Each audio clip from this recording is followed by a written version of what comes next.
Vamos conversar com Fernando Horta, historiador e professor, sempre aqui com a gente nesse início de semana. Tudo bom, Fernando? Como você está? Tudo bem, Thalita, comigo as coisas vão se recuperando, né? A gente vai se recuperando um pouco dessas gripes que estão nos atacando aí, mas hoje Brasília amanheceu cinza. Eu moro um pouco distante do plano piloto, e a gente consegue ver o plano piloto daqui, e foi realmente assustador, assim, uma nuvem de cinzas em cima, que inclusive fez com que as escolas fechassem naquela região e o governador decretasse ponto facultativo, para que as pessoas entendam que essas questões dos incêndios, elas estão transcendendo aquela diferenciação que a gente fazia antigamente, né, Thalita? As coisas que incomodam a natureza não necessariamente incomodam as pessoas na cidade. Havia uma dicotomia em cima disso. O rio está poluído, beleza, mas eu pego água de outro lugar, e agora essas coisas estão se mostrando cada vez mais próximas da gente, ou seja, aquilo que a gente imaginava que estava a léguas de distância, hoje influencia diretamente a sua respiração na cidade. Está muito complicado mesmo, e a gente não deve brincar com isso mais. Aqui em São Paulo, nessa virada de domingo para segunda, caiu uma chuvinha, a situação do ar melhorou um pouco. Hoje está friozinho, inclusive, está cerca de 20 graus por aqui. Esse final de semana, Marina Silva chegou a falar sobre terrorismo climático, né, em relação a esses vários incêndios criminosos. E eu achei uma colocação correta, falar em terrorismo climático, de fato, porque isso tem afetado a todos nós, o que essas pessoas têm praticado enquanto crime. Nós temos uma nova forma de fogo no Brasil, né? Ontem eu conversei com uma especialista a respeito disso, e a gente já tinha o fogo das roças, o fogo que era utilizado para desmatamento, o fogo que era utilizado para manutenção de algumas áreas específicas, porque o fogo muitas vezes é uma ferramenta de sobrevivência das populações e da própria agricultura, não é de todo mal se mantido em controle, mas agora nós temos esse outro tipo de fogo, que é esse ecoterrorismo que nós estamos vivendo, que certamente é parte do problema que o Brasil está vivenciando, porque, como a gente sabe, o fogo nunca é natural, né? O fogo sempre é humano, e sendo humano a gente tem que saber se ele tem uma raiz no processo produtivo ou uma raiz criminosa. E, infelizmente, os dados que nós estamos colhendo de São Paulo, do Mato Grosso, são dados que assustam, porque são vários focos de incêndio colocados mais ou menos na mesma área, sempre dentro de propriedades privadas, ou seja, me parece que há sim uma concertação política de alguma maneira para colocar o governo numa situação desconfortável, porque essa nuvem de cinzas que estão em cima da cidade, seja Brasília, seja São Paulo, seja Rio de Janeiro, elas trazem uma percepção do eleitor de que o governo não está fazendo nada, e requerem não apenas uma nova modalidade de ação, como essa que foi implementada pelo ministro Flávio Dino, como também um esforço redobrado do processo de comunicação para que as pessoas não acabem aceitando essa percepção de senso comum de que o ar está desse jeito porque o governo nada fez. Não, o governo está fazendo, mas as questões são tão prementes, tão novas, e estão avançando tão rápidas, e por isso a gente acha que há uma relação muito forte com essa estrutura política, que o governo não dispõe de meios imediatos para solucionar todos os problemas, que a gente consiga se reorganizar, porque o meio ambiente não vai nos dar tempo para esperar a gente politicamente se organizar para então ele poder ser salvo. Ele precisa ser salvo agora, ou os estragos serão violentos. Aqui em Brasília, por exemplo, metade da floresta nacional já foi queimada aqui, e os parques estão literalmente chegando no seu limite. Eu conversei com uma pessoa ontem que me disse, olha, mais um pouquinho não há como a gente recompor o que foi perdido, porque o dano vai ser realmente muito grande. Aquele ponto do não retorno, né, que comentam, avançou tanto que não tem como retomar a situação anterior. Puxa vida. Quero falar com você sobre a política em São Paulo, por conta, claro, do episódio da cadeirada que a gente viu ontem. Qual a sua avaliação? Quero saber como você viu o episódio, quero saber o que você vê em relação à estratégia política, ao marketing político, enfim, são vários os desdobramentos, mas me fala, o que você achou no primeiro momento? Olha, Thalita, a cadeirada é um acordo entre duas pessoas. A gente não pode nunca esquecer disso. Foi um acordo entre Marçal e Datena, talvez não um acordo falado, aberto, mas um acordo acertado desde o início. Pablo Marçal estava sentindo que a sua estratégia de causar pânico nas redes sociais, com uma rede analógica de pessoas em impulsionando conteúdos estava chegando ao seu limite, quer dizer, foi suficiente para atingir os líderes da campanha naquele momento, como um outsider, mas não estava conseguindo avançar, especialmente depois da atuação pontual, eu acho que um tanto quanto frágil, mas pelo menos pontual, dos tribunais eleitorais, bloqueando perfis e cobrando determinadas posições. O Pablo Marçal estava sem fôlego, especialmente para a última semana, e vários analistas, inclusive eu, já diziam que era preciso que a gente pudesse se preparar para alguma coisa que o Pablo Marçal ia fazer nas 2 últimas semanas, porque a campanha dele vive desses processos de explosão, mobilização em cima dessa violência, dessa estrutura, dessa ideia de injustiça sobre, né, o outsider. Então, perdão. Então, assim, se ele não fosse vítima de algo desse sentido, certamente ele seria o autor em algum momento. Claro que não contra o Datena, acho que ele iria pegar ou o Nunes ou o próprio Boulos para fazer esse tipo de situação. Então, e por outro lado, a campanha do Datena não decolou em momento algum, sempre se mostrou completamente fora da órbita e precisava de um evento dissociativo, disruptivo dessa forma para tentar ter um embalo. Então, ao longo dos últimos debates, eles vinham ajustando essa posição, se ofendendo, né, usando um contra o outro palavras cada vez maiores, cada um tentando promover o outro a fazer esse tipo de ação. Então, a cadeirada não é uma ação impensada de Datena, como ele tem levado a imaginar. A cadeirada é, por si só, já uma estratégia política e um jogo que ele e Marçal fazem para saber qual dos dois capturará essa base de eleição, de eleitores que está a fim de ver a coisa explodir, não tem nenhum interesse nem responsabilidade com o que vai acontecer depois. Infelizmente, o nosso sistema político permite esse tipo de situação a partir do momento que nós elegemos Jair Bolsonaro, a partir do momento que nós permitimos que Eduardo Cunha fosse presidente da Câmara, né? Esse tipo de ruptura institucional, ela foi acontecendo aos pouquinhos, quer dizer, a cadeirada que nós vemos hoje não é resultado impensado de uma atitude imediata, mas fruto de 10, 12 anos de dilaceramento dos nossos sentidos políticos e das nossas instituições. A questão é saber se nós vamos dar um basta nela agora, e se isso vai terminar, ou se nós vamos deixar isso como legado para as eleições de 2026. E aí a cadeirada não vai ser uma coisa, digamos assim, esparsa, mas talvez seja uma característica dos próximos debates, viu, Thalita? Fernando, como você vê o papel da nossa mídia? Ela está sendo leniente com essa situação, mesmo porque Pablo Marçal, ele não precisa ir aos debates, né? Segundo a legislação eleitoral, a presença dele não é obrigatória, mas mesmo assim as emissoras têm o chamado, têm o convidado, e daí a gente chegou numa situação como essa. Você acha que tem um papelzinho aí da imprensa? Porque assim, agora todo mundo repudia, todo mundo condena, mas como você coloca, é algo que estava para acontecer, era só você analisar ali esse histórico, os perfis, o que tem sido postado nas redes por Pablo Marçal, por exemplo, que você vê que ia chegar numa situação como essa. Como você tem visto o papel da imprensa? O papel da imprensa no Brasil sempre foi um papel antidemocrático, sempre foi de criar um jogo, uma ilusão de democracia através de determinadas formas de debate, mas que essencialmente é um papel antidemocrático, é um papel de gestão dos fluxos de informação e, em alguns momentos, distorção. Nós temos exemplos históricos clássicos disso, né? Como, por exemplo, a manipulação que a Globo fez do último debate entre Lula e Collor, lá atrás ainda. Então, nós sempre tivemos a nossa imprensa nesse processo de disrupção da nossa democracia. Isso significa o quê?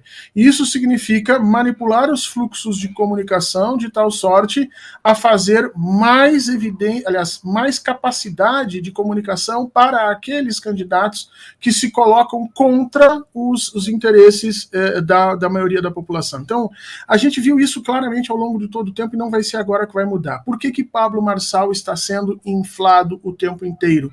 Porque nós ainda não saímos daquela perspectiva lá atrás que se falava em todos contra o PT, não sei se tu lembra, Thalita, que foi o mote da eleição de 2018, né? As pessoas diziam qualquer coisa menos o PT. Deu qualquer coisa, nós tivemos ali Jair Bolsonaro, 700 mil mortos de pandemia, pobreza para todo lado, tentativa de golpe no Brasil, e infelizmente essas pessoas ainda não acreditaram, acharam que Jair Bolsonaro foi um evento isolado, não vai acontecer de novo, e nós estamos diante de novo da mesma escalada. Pablo Marçal está se valendo dos mesmos pressupostos e da mesma história do Bolsonaro para tentar atingir os seus objetivos, e a mídia acha bom, porque na realidade, se não for o Boulos, qualquer outro para a mídia está interessante, está valendo, e aí você começa a perceber o quanto isso é disruptivo com a nossa democracia.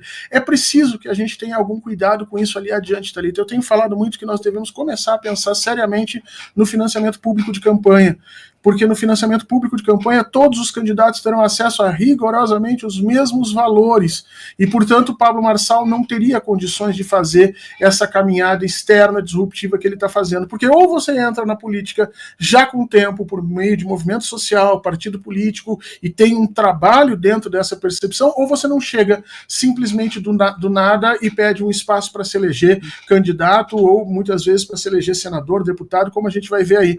Aliás, essa semana também aconteceu um outro evento que a gente devia ligar com essa questão do Pablo Marçal, que é a Jojo Todinho, né? Jojo Todinho, que simplesmente, a partir de agora, negou toda a história e a trajetória que lhe colocou na condição de uma artista disruptiva, que conversa com as periferias, para se tornar um cabo eleitoral do bolsonarismo no Brasil, e provavelmente uma das próximas deputadas federais, e ela não teve a menor vergonha de largar tudo o que ela construiu para dar essa volta. Por quê? Porque estamos no momento em que a política virou o espaço do show business, daqueles que mais aparecem e mais irrompem esses fluxos de informação controlados. E aí, tanto a cadeirada, quanto a Jojo Todinho, quanto a própria projeção do Pablo Marçal fazem parte desse mesmo fenômeno.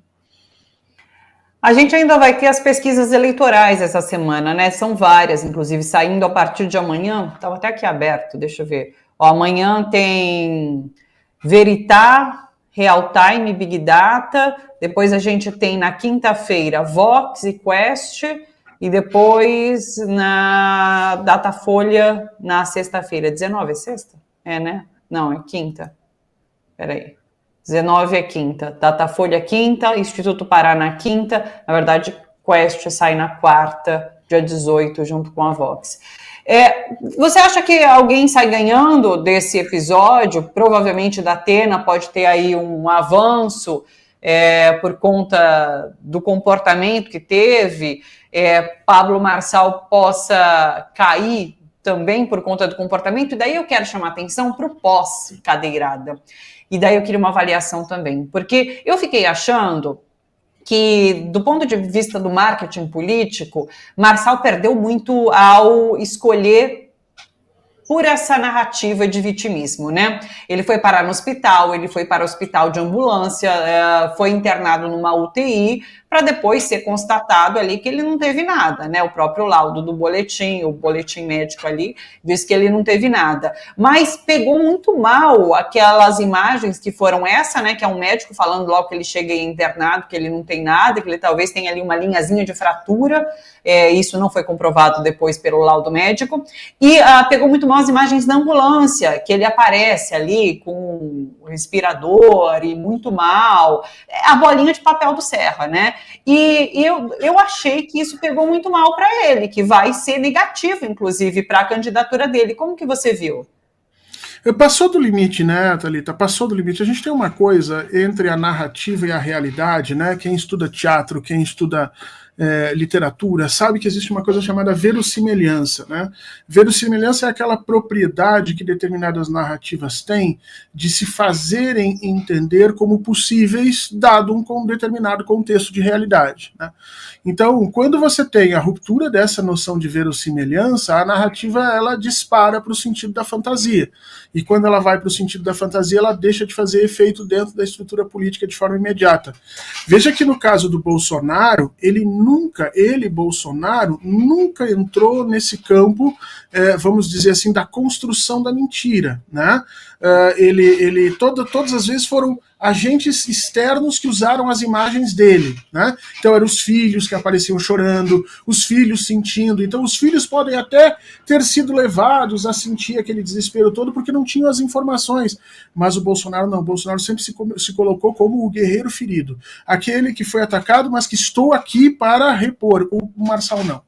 o Marçal resolveu criar uma narrativa completamente distópica, que não existia qualquer correlação com a realidade, e achou que isso ia, de alguma maneira, influenciar positivamente a sua campanha, o que não aconteceu. Já ontem ele estava sendo atacado pelos próprios apoiadores, pelo próprio pessoal de campanha dele, dizendo que aquilo tinha sido um absurdo, que era melhor ele ter voltado para o debate, então, ainda que machucado, e ficar, não, eu vou ficar porque eu vou responder. Quer dizer, ele perdeu a mão nesse processo, né? Ele que sempre soube como lidar nessa linha entre o real e o imaginário de forma verossimilhante, nas suas palestras, na forma como ele captava dinheiro, agora ele perdeu a mão, e resta saber se os outros candidatos efetivamente vão se aproveitar disso, ou se vai se fazer um pacto do silêncio, não vamos comentar em nada, porque se se fizer esse pacto do silêncio, pode ser que inclusive nada modifique, porque a coisa foi tão esdrúxula que vai partir para o campo do esquecimento. Eu acho que era o momento dos outros candidatos, especialmente Boulos, Tabata e Nunes,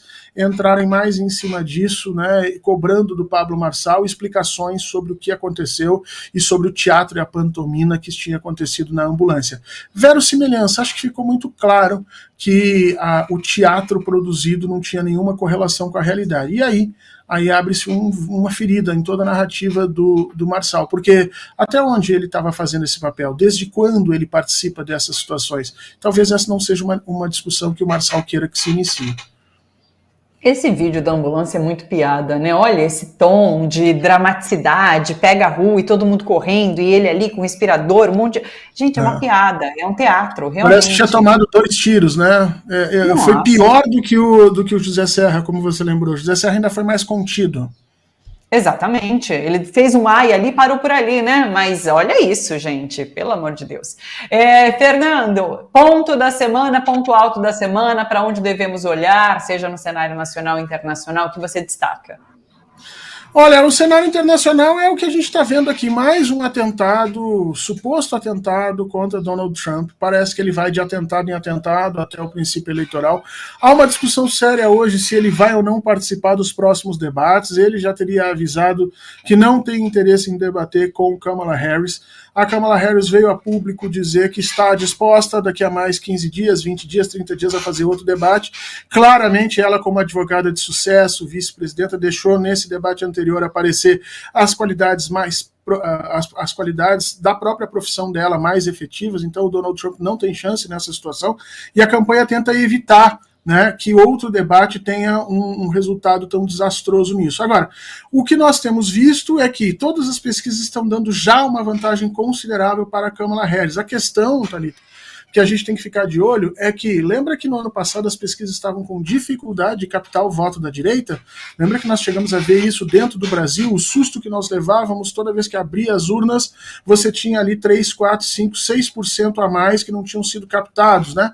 Então há um certo cuidado com isso com relação aos Estados Unidos, então não se pode dizer efetivamente que a Câmara já tem hoje uma preponderância na eleição. Vai depender do como a campanha política do Donald Trump vai levar esses próximos dias. Se vai se vitimizar e criar essa posição do candidato atacado por todos os lados, se vai resolver encarar Kamala Harris de forma direta, como essas coisas vão se dar nos Estados Unidos, vai ter uma relevância muito importante para nós em toda a América Latina, especialmente a partir do momento em que os norte-americanos passaram a agir de forma mais direta na América Latina, seja aí criticando as decisões brasileiras de fechar o Twitter, seja levantando a voz ainda mais contra a Venezuela, contra a Nicarágua, ou seja, já se percebe que os Estados Unidos não vão ficar parados internacionalmente até o final das eleições.